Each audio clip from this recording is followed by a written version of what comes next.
NATO అంటే Russia యొక్క శత్రు దేశాల మాటల్లో చెప్పాలంటే ఇప్పటివరకు భూమిపై మానవుడు తయారు చేసిన అతి డెడ్లీయెస్ట్ వెపన్గా మాట్లాడుతున్నారు. ఈ పోసిడాన్ అంటే ఒక టార్పిడో. ఇదేంటంటే ఇది కూడా న్యూక్లియర్ పవర్తో తయారవుతుంది. న్యూక్లియర్ పవర్ అంటే ఫ్యూయల్ న్యూక్లియర్ రియాక్టరే ఉంటుంది దీంట్లో. అదేవిధంగా న్యూక్లియర్ బాంబులు తీసుకెళ్తుంది, అది కూడా థర్మో న్యూక్లియర్ బాంబ్స్ని తీసుకెళ్తుంది. ఇది ప్రపంచంలో ఇది ఒక డెడ్లీయెస్ట్ అంటే ఒక తిరుగులేని ఇన్విన్సిబుల్ వెపను. పుతిన్ మాటలో చెప్పాలంటే ఇది అన్రైవల్డ్, దీనికంటూ ఇంకా కౌంటర్ పార్ట్లు కూడా లేరు. ఇట్స్ ఎ మ్యాచ్లెస్ వెపన్ అని చెప్తున్నారు.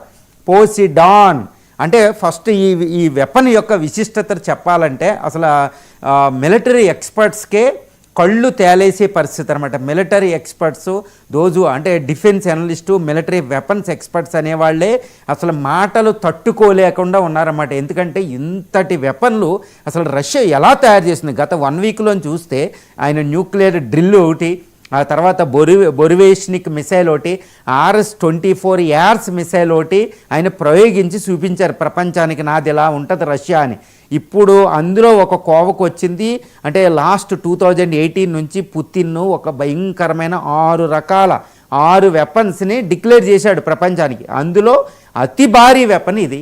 దీనికోసం చెప్పాలంటే ఇది న్యూక్లియర్ సునామీ తెచ్చే వెపను.